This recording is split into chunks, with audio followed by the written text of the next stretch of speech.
Good afternoon, everybody. My name is Donna Fusel, and I'm your host of Afternoon Drive Home on IC in Christ Radio, your source for news and entertainment. You can also find us on television. Another thing IC stands for is I can see you on television, which is pretty cool because I can find you. You can find us in North Alabama. It's on channel 182 on Charter Communications, as well as worldwide on Abundant TV, which is found on Roku, Apple TV, and Amazon Fire. We're not going to waste any time. It is football season. And I have AP Steadham with me right now. And AP and I, there's a little, in one of these days, AP, I'm going to show some of the before the show, just so everybody can kind of get an idea of what we talk about. And I'm not going to do it this time because I had to get rid of, you can tell what I had for breakfast this morning. I had tomatoes. I love tomatoes because I eat them like breakfast, dinner, and supper. And there was a little bit of tomato seed where it splattered. Oh my goodness. Tomato seed. But that's good catching the football. That put me in the mood for football. Oh yeah. Yeah, Donna. Football's upon us. We had some games this weekend. Excuse me. The only SEC team that had some action was Vanderbilt, traveled all the way to Honolulu, Hawaii. So they were out there trying to get a victory, and they did 63-10 over a Hawaiian team that was kind of in disarray down. Hawaii brought in over 50 plus new players, which I've never heard of, I don't think ever in my life. But Mike Wright, the quarterback for Vanderbilt, had a good ball game. You know, he's a former track star, and he ran around a little bit and made some good throws. And Vanderbilt came out with the victory, 63-10. They anchored down in Honolulu, so that was a good win for that program. Clark Lee, the head coach, he needed that victory down because they had a tough season. They're trying to build some momentum, some positive outcomes, and they certainly did in Honolulu. So the SEC starts off with a victory, non-conference game, 63-10 over the Hawaii Rainbows. Well, why so many new players? Were they cleaning house? I mean, what was the deal in that? I've never You know what started happened? that. Yeah, you know what happened down? They had the coach resign after 1 year. There was big upheaval out there. Everybody transferred. And then down they didn't have a football field because they're building a new one in Honolulu. So they had the game at the track stadium, which was about 9,300. So that was unique. But it's a beautiful stadium for the track and field, but it just wasn't a football field. But it's nice venue. And who wouldn't want to play football in Hawaii as a visiting team? Just go I out there would and play. I would play. right, right. But if I saw those big guys coming to me, I'd start throw the ball at them. So here, you can have it. That's it. Right, you can have it. But so no, they have to overcome a lot. They brought in their former star quarterback Timmy Chang. He's the new coach at Hawaii. He'll turn things around because they've had some good programs in the past. So they even beat Alabama way back about 20 years ago, Don, if you can imagine. And Hawaii's hosted most of the teams from the mainland because there used to be a rule, Don, where you could have an extra game if you played Hawaii because you're trying to entice teams to come that far because it's a pretty long ride even from the West Coast to get to Hawaii. So they had to implement that. The NCAA did to allow Hawaii to have an extra game each year so they can make some money because, it's costly. So, but anyhow, so Vanderbilt won the game. Now we have the SEC, the full slate of games. We have Alabama and Auburn on tap. Auburn has named T.J. Finley the starting quarterback. He looks to be the starting quarterback. The transfer from LSU. He came in last year. He had his moments. So I guess the word out is that he's grasped the offense much better. So when you can make your decisions quicker in a timely manner, down at the quarterback position, then that gives you every advantage to win the position. So he worked on his accuracy, which all quarterbacks are working on their accuracy. So T.J. Finley will be the starter. I think Robbie Ashford, the transfer quarterback from Oregon to Auburn via Hoover High School and around Birmingham, I think he will play as well. He's a scrambler, dual threat, baseball player, can make all the throws from various angles. So, but Auburn, they're going to open up against Mercer. Auburn's in a very good position, Doc, because they have 5 home games. So you open up with Mercer, you have to win that game. San Jose State follows that. Then you play Penn State, which is a winnable ball game. Then you have Missouri, a team you should beat. And then you have LSU with a brand new coach. They're trying to establish their quarterback as well. That's 5 home games. You should be minimum 4-1 after 5 games. Mhm. That gives you a good foundation for the season. And of course, Brian Harsin, he's he's there, and some people want him to be the head coach, some don't. And Auburn just got removed their athletic director, Alan Green, so there's going to be somebody new coming in eventually. So Auburn is in flux a little bit, but Brian Harsin, he does have his football team in a position where he can win 4 or 5 of those home games and lay the foundation for a good season. Yeah, I'm looking forward to that as well. There's something about the home, home team advantage when you can play it on your own field. Yeah, yeah. Auburn is they're very loud, as you know. They have a good home crowd. I mean, to me, it's definitely an advantage playing at Auburn. I Uh-huh. think it accounts for I don't know, a touchdown or so. But the Auburn, the offensive line needs to play better, protect the quarterback, give him a chance. The receivers need to catch the ball more consistently down. They did not help their quarterback situation last year. They dropped quite a few passes. And then the defensively, they have to get some new safeties. They have to get some new linebackers. The defensive line, I think they can rush the quarterback. And then the kicker, Anders Carlson, he has to continue to put points on the board if you're going to play in these tight ball games, Donna. The Yeah. kicker is so important when it's close. You miss a field goal or you make a field goal, that changes the outcome. It changes the coaching philosophy. If you can make it from distance, your coach feels confident. So that is another variable in your decision. So Auburn, but I say they're in a good spot with 5 home games and a chance to win all 5, I believe. hmm Yeah, I hope so. You mentioned the loudness of it. It gets pretty loud at this house, the home divided right here at where I live. It gets loud. Right. It most certainly does. Yeah. Now, Yeah. what about Alabama? Now, how many home games do they have this year? Yeah, Alabama. It's usually 7 out of the 12. Donna. Usually that's what the number is. I didn't count them up this year, but they're rated number 1 in most of the polls, all the polls. They returned the Heisman Trophy quarterback Bryce Young. The offensive line is the big question mark, but Nick Saban, he has been speaking positively about that unit. He's not happy about anybody on the second unit in all phases, but the offensive line, I think he's encouraging them by his comments.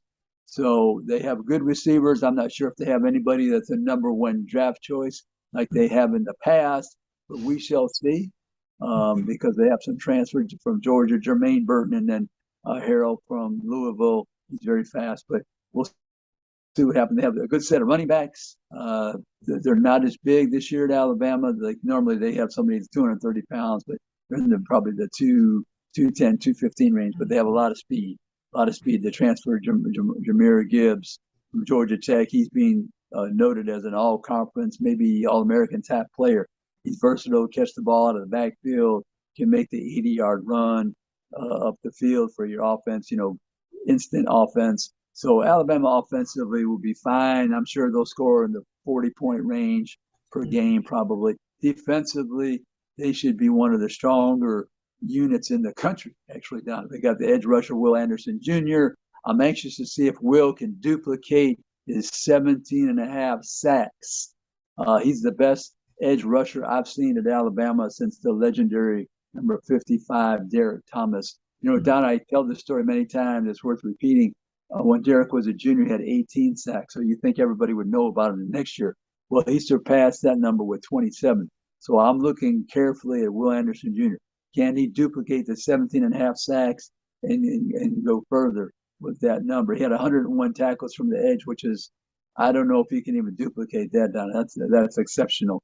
Got Dallas Turner on the other side, good interior lineman, veteran defensive line, strong linebacking core, a lot of depth in the secondary. Kicking game should be solid. So Alabama is set to go. Few players are injured. They're waiting for them to come back, but they have, if Alabama doesn't have depth down, and no one has depth. I'd say, since the last show, I because we're worldwide now, I don't know where most of the emails and texts came from, but we're seeing a lot of interest in Kentucky. A lot of it is because of the flooding and that kind of thing. So a Right. lot of questions were asked about that football team. Yeah, Kentucky, they're one of the teams I'm looking to do big things this year. They were 10-3 last year. They lost to Georgia down in Athens. They stubbed their toe. I believe it's a stub the toe games against Mississippi State and Tennessee. The Tennessee game, especially the secondary, fell asleep a couple of times in their coverage. So they had a couple of long touchdowns, and then Will Levis, the outstanding.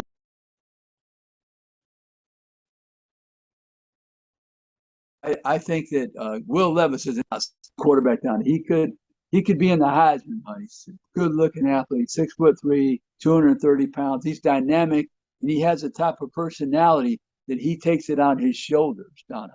He very dramatic. When he scores a touchdown, he lets the crowd know about it. But I think he does that with purpose. If there's Uh-huh. going to be booing, if they're on the road, that it's all directed towards him. He feels confident. He can shoulder that responsibility. But I like Kentucky in that Eastern Division to challenge Georgia, and I like Tennessee as well. If Kentucky can stay undefeated or maybe one loss in the conference, they host Georgia the last game before they play their rival Louisville. So that could be a big, huge national television game.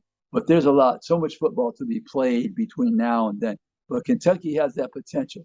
Good running game. Mhm. Usually Mark Stoops, defensive coach, they're solid on that side. And Will Levis, I just like him as their quarterback. Tennessee, Donna, I know people love to discuss Yeah. Tennessee. Oh yeah. Very good quarterback. Came in from Virginia Tech, a transfer, Donna, and he had 31 touchdowns. I think it was 3 interceptions. Those are tremendous numbers. He's the highest rated Tennessee quarterback of all time. I think it was 181, something like that. So Mhm. Cedric Tillman's an excellent receiver. They had some really good news this past couple of days down. Brew McCoy, remember that name, Brew McCoy, wide receiver transfer from USC, University of Southern California. Mhm. So Brew came from the same high school as Bryce Young. It's Mater Day out in California. That's a powerful program nationally across the country. So watch out for Brew McCoy and Cedric Tillman, the receivers for Tennessee. They have to get a little bit better defense down. They got to rush the passer. They got to give their defense a chance by rushing the passer. Their Mhm. secondary needs some help. So, but Tennessee, I think Coach Heupel, he's on to something big up in Mhm. Knox. If he can get that defense, because you know he's going to score points. Good Right. offensive coach, and he's got an excellent quarterback. So Tennessee and Kentucky are in a category by themselves in that Eastern Division to challenge Georgia. And we all know Georgia has to replace a record 15 NFL draft choices down at 15. I never thought I'd ever hear that from one school in a single season, but they've recruited well. We're going to see some young players. They're Mhm. inexperienced, talented. And Stetson Bennett, the fourth, returns as the quarterback. Won a national championship for the first time in Mhm. 41 years.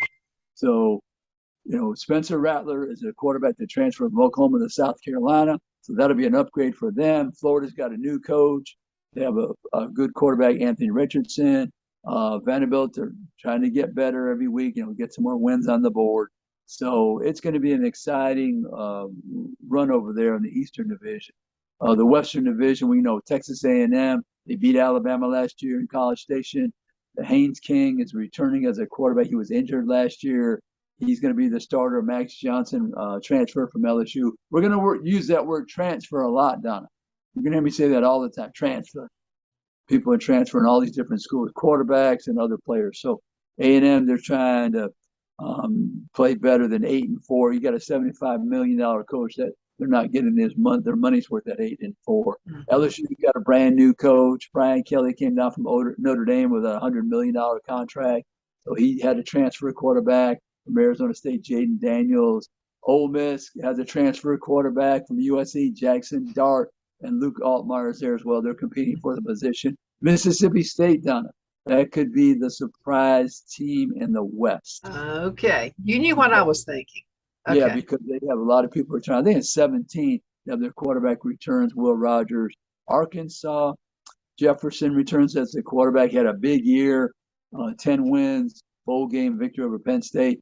He lost a great receiver, Burks, number 16. So they're looking to replace him. I don't know if Arkansas can duplicate their record like Ole Miss. They're in the same situation, but they could if they get some production from the Mhm. receiver position. They have a transfer from Oklahoma, Jaden Hazelwood. wide receiver. He was a top receiver in the state of Georgia when he came out, and he was going to go to Georgia, went to Oklahoma. Now he's at Arkansas. And then I'm trying to think if we missed anybody in the West: Arkansas, Ole Miss, Mississippi State, LSU, Texas A&M, Alabama, and Auburn. So, everybody's chasing Alabama in the West. Everyone's chasing Georgia in the East. Mm-hmm.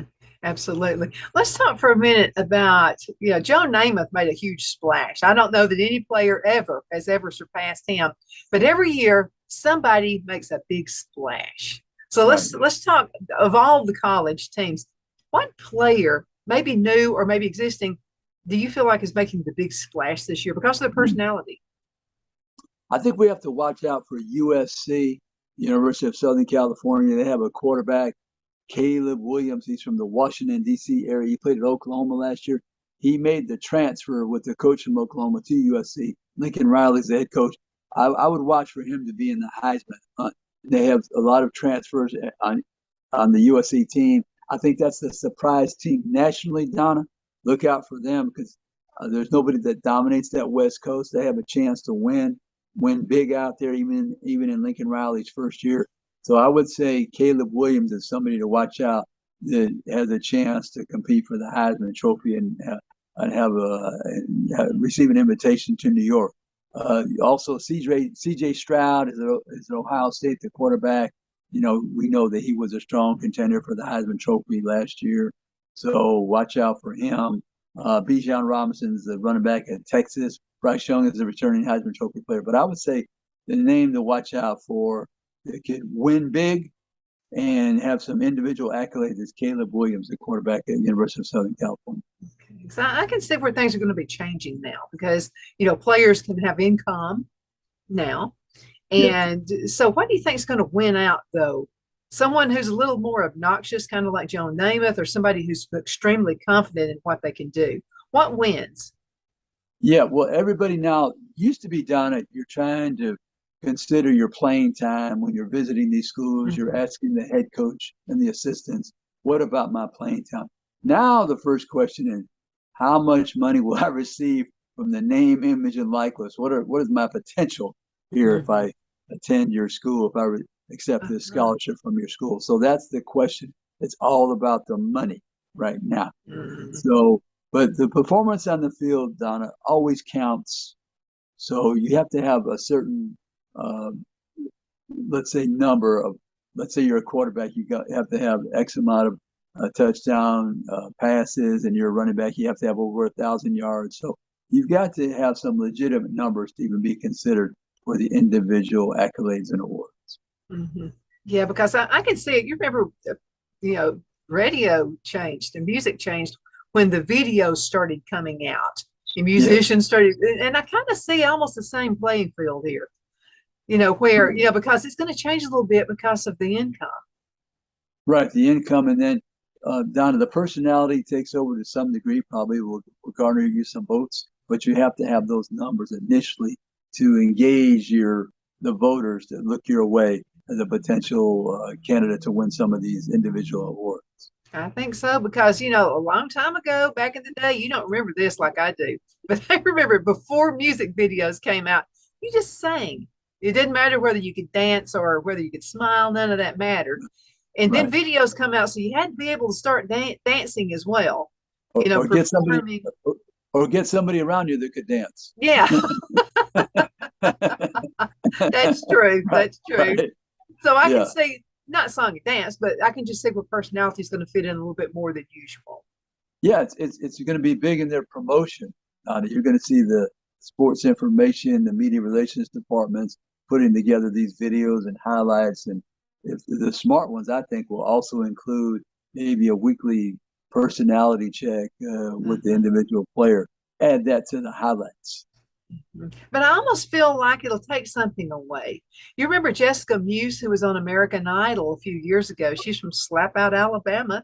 And so, but I interviewed her and I said, what's the difference now? I said, had this been 20 years ago, do you think you would have won?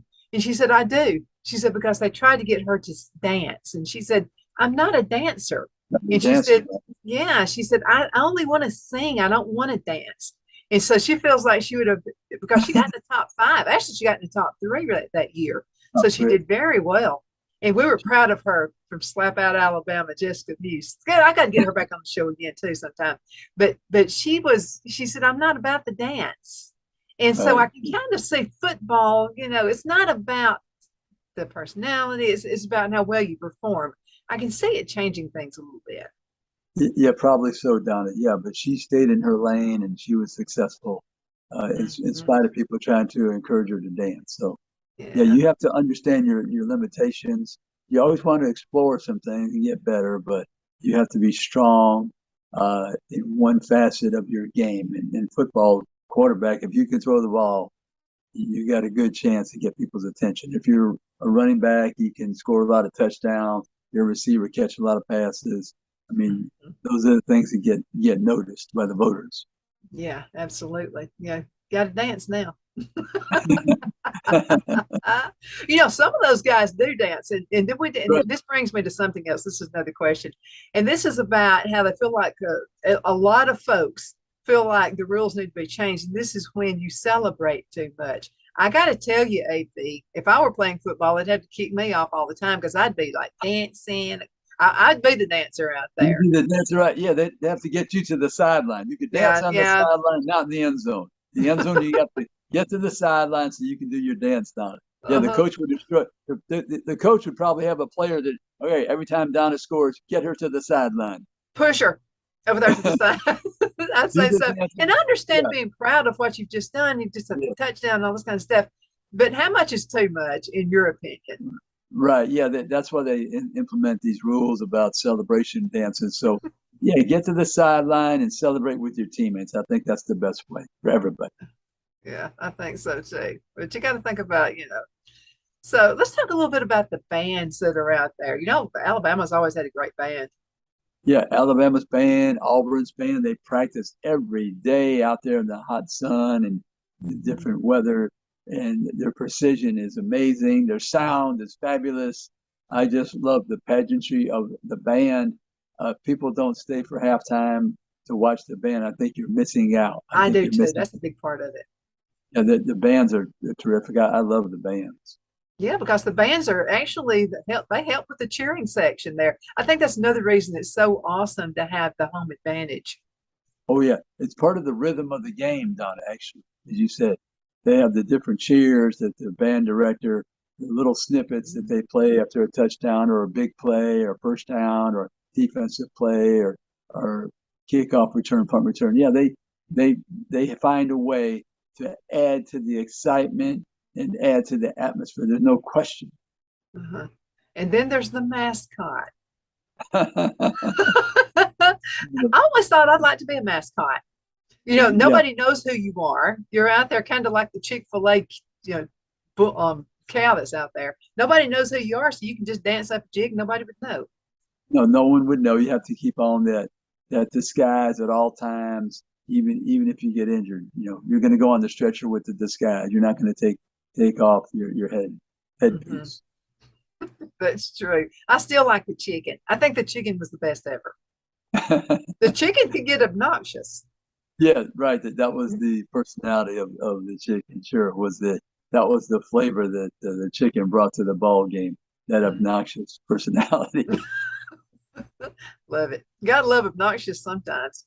AP Steadham is with me right now. He's a talk show host and several radio stations. So you're syndicated now. Let's talk about your new show. What's coming up? Oh yeah, Donna. It's called AP and Kelly as we see it, with the Mhm. capital S, capital E, capital C. That stands for Southeastern Conference.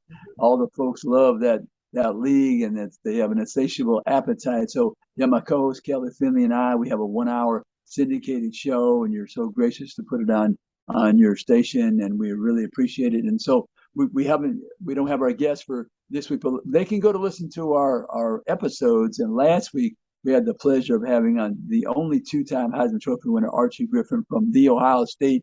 He's a legendary running back from that Mhm. school, won the back-to-back Heisman. So we had a discussion about how that changed his life as a two-time Heisman Trophy winner. And we also asked him about meeting Bryce Young, the current Heisman Trophy winner from Alabama. So people can go to AP and Kelly as we see it. They can listen to it on like Spotify and some of the other platforms, and then go to our Facebook page. And we have all the episodes there. If you scroll down, hit that learn more button on the bottom right, and it'll take you to the section where you can actually see the episodes or click on the Spotify, those other platforms. So we're really excited, and we hope to bring a guest every week, national/regional figure, to discuss football or something pertaining to sports, primarily football, but it may be a broadcaster, maybe a head coach, maybe a player from the league. So we're really excited. Yeah, absolutely. Friday football at 4 right here on this station, Four, IC 4 o'clock. Radio. Yeah, we're Yes, all indeed. excited about that as well. So let's talk a little bit about his success, about last week's show. I love to hear from successful people how they made it. What did he do later in life after football? Yeah, he ended up working for the university. He was drafted by the hometown Cincinnati Bengals. He's from Columbus, Ohio, but that's one of the teams in Ohio, so that's kind of a hometown team. Would play from Ohio State, plays for Cincinnati or Cleveland. It's exciting for their fans. But he had a career in the NFL, and then he worked for the university for a very long time. And one of his positions was the CEO of the Alumni Association. So he got to meet all the people. He's a great ambassador for the university. He was there for 34 years in various capacities, and he's really beloved not only by the Ohio State people but around the country, college football people. I mean, I've met Archie in New York and interviewed him at the Heisman during the Heisman weekend in New York. He's such a gracious figure, and people love Archie Griffin. He's remembered for winning that Heisman Trophy. Now he came off the bench as a freshman, and Coach Woody Hayes, a legendary coach, put him in the ball game against North Carolina at 239 yards, I believe it was, and the rest was history, as they say. He just had a tremendous career and won 2 Heisman trophies. The only person ever to accomplish such a feat. Awesome. Less than 2 minutes left in this segment. I forgot to mention Duke. I mean, you got to mention something North Carolina. Right, right. Yeah, Duke's got a new coach, so they're trying to improve the program, and we'll see what they can do in the ACC. I mean, the last time they won the ACC, I think, was 1989 with Steve Spurrier as a coach. But I think they were in the title game in the last 5 years. David Cutcliffe was the head coach, so they had some success in the last 5 or 6 years. But they got a new coach, so Duke, it's a struggle. Football's a manpower game. Recruiting up players to win, it's a little bit difficult at Duke because they don't not known for having the best football team, but they've had their moments through the year. Yeah, not football, but I'm going to tell you what, best medical field in the world. I mean, folks come from all over the world to Duke University. This is a legendary hospital there, Duke, for sure. Absolutely. Clemson, what's going on with them? Yeah, Anything Clemson new? trying to make a rebound down with Ugalele, their quarterback from California. He had a down year. I think it was 3 losses. They're trying to rebound. They have the best talent in the conference. I see them as winning most of their games. Maybe somebody upsets them, but they've got a chance to return to the college football playoff for sure. Clemson. Better than last year or the previous year. Yeah, yes, absolutely. Yeah. Ugalele, their quarterback, he had a great game as a freshman as a replacement for Trevor Lawrence when he was injured against Notre Dame, 400 yards passing. They lost the game, but he didn't. He was not consistent. He was not accurate. Didn't have a good year as a quarterback for Clemson. But they had a tremendous amount of injuries. Great, a lot of injuries Clemson last year. I mean, an inordinate amount of. We got to say bye. Okay. And time flies by too fast. Thank you, AP, for coming on the show, and best of luck with your new show.